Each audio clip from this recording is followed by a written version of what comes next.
Isa nga sa madalas kong gawing dessert ay itong mango tapioca.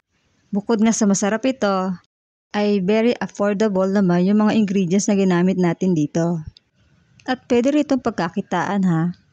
Una ay lutuin lang natin yung ating sago hanggang sa lumambot ito. And then sa isang bowl, isalin natin yung lutong sago. At meron tayo ditong 2 piraso ng hinog na mangga. So, hiniwa ko lang to ng pa-cubes. At para naman sa gulaman or jelly, kayo nang bahala kung paano nyo siya i-slice. Ito, ginamitan ko siya una ng pang-shredded ng buko. And then, yung isa naman, ay hiniwa-hiwa ko lang siya ng pa-cubes. Paghalo-haluin lang natin sa isang mixing bowl yung ating mga ingredients. At dito ay naglagay tayo ng 1 lata ng condensed milk at 1 lata ng creme densada. At dito ay tamang-tama lang yung tamis niya. So ano pang hinihintay nyo, no? Kumuha na kayo ng kanya-kanya yung baso nyo, no? Char.